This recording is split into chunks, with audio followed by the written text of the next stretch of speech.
Bueno, todo lo que hemos hecho hasta aquí, de alguna manera, está basado en la idea de que podemos tomar nuestro proceso de cálculo y analizarlo con detalle, con herramientas analíticas. Pero bueno, este es raramente el caso. En general vamos a tener que trabajar en ingeniería con procesos de cálculo que son extensos, son complejos, y en cuyo caso simplemente no es posible en términos prácticos efectuar estos análisis más que quizás en algunos cálculos específicos aislados. En consecuencia necesitamos una metodología para efectuar una cuantificación empírica de la sensibilidad del problema y eventualmente del algoritmo, para poder tener alguna cuantificación que sea representativa.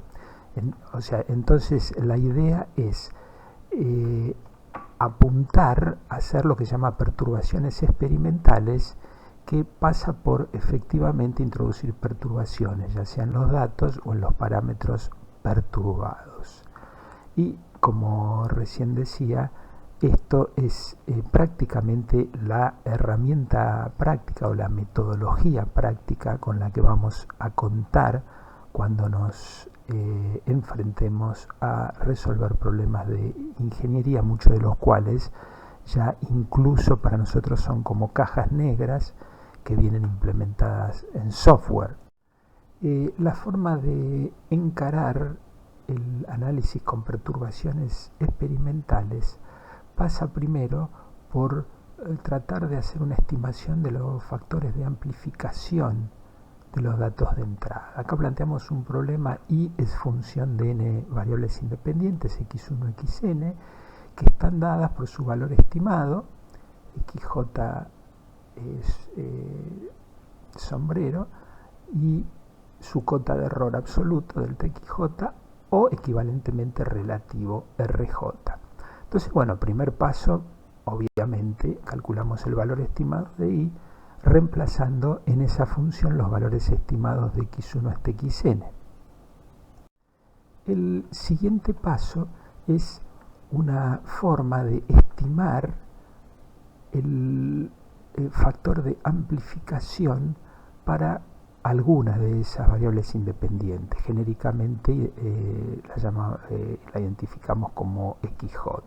Entonces, calcularíamos un nuevo resultado que lo identificamos con un supraíndice j entre paréntesis, en el cual el valor de xj lo perturbamos en un valor que en principio podemos tomar como el error o la cota de error absoluto de xj, es decir, delta xj.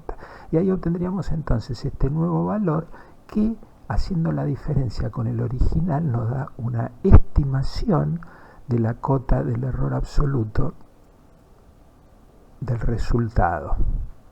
Entonces luego calculamos el error relativo, como la cota del error absoluto sobre el valor estimado. Entonces este es el error relativo debido a una perturbación en xj, y en consecuencia podemos pensar que es una buena aproximación estimar el factor de amplificación de la variable j como este error relativo en el resultado dividido el error relativo de la variable j. Llegado a este punto, tenemos que introducir algún criterio para llegar a alguna conclusión respecto de la estabilidad. Entonces, obviamente, si el fj en módulo es mucho menor que 1, vamos a decir que el problema es estable para xj. Lo que es interesante es que al mismo tiempo podemos inferir que el algoritmo es estable, porque en caso contrario seguramente hubiéramos encontrado alguna amplificación importante del error en cualquiera de las variables xj. Ahora bien, ¿qué sucede si todos los fj en módulo son muchos mayores que 1? Y acá se nos presenta el dilema.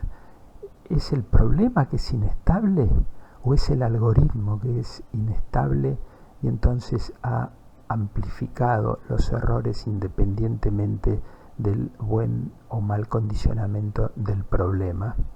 En principio, la forma de responder a ese interrogante sería justamente analizar la sensibilidad del algoritmo a los errores de redondeo.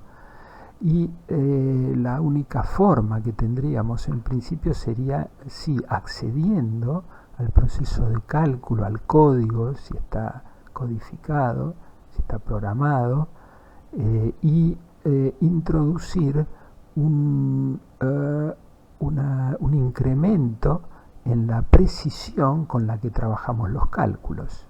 Entonces estoy llamando justamente I sombrero con un supraíndice 2t, donde ese 2t de alguna manera estaría hablando de que vamos a trabajar con más precisión, que usualmente uno le dice con doble precisión, que es lo que suelen proveer los códigos. Generalmente es un poco más de doble precisión en la práctica, pero así lo llamamos. Pero estamos seguros de que este va a ser un valor estimado, calculado con mayor precisión, porque estamos trabajando con muchos más dígitos, de donde entonces podemos estimar la cota del error asociado a con la cota del error absoluto asociado a nuestro cálculo original, y luego el error relativo para finalmente estimar lo que sería el factor de amplificación global de los errores de redondeo dividiéndolo por la unidad de máquina. Para cerrar esto necesitamos un criterio, y el criterio más razonable parece ser simplemente comparar este factor de amplificación global de los errores de redondeo con los factores de amplificación de los datos de entrada, es decir, los módulos de FJ. Si FU me da mucho menor que cualquiera de esos factores de amplificación que hemos supuesto que son mucho más grandes frente a 1, entonces podemos inferir que el algoritmo es estable y que la inestabilidad que estábamos detectando se debe al problema. En caso contrario, concluiríamos que el algoritmo es inestable, en cuyo caso lo que deberíamos hacer es, si podemos trabajar en doble precisión directamente, hacer los cálculos en doble precisión, y en caso que esto tampoco funcione, lo que tendríamos que hacer en última instancia, no queda más remedio que meterse en el propio cálculo para poder discriminar, poder identificar dónde está el problema de la inestabilidad numérica, dónde se produce quizás alguna cancelación de término o algo por el estilo, y en consecuencia introducir alguna variante en ese paso del proceso para que, al menos bajo determinadas circunstancias, tenga un bypass que le evite esa inestabilidad haciendo un cálculo alternativo, es decir, mediante un procedimiento, ya sea algebraicamente equivalente o aproximado, que no esté influenciado, que esté libre de esa amplificación de errores de redondeo.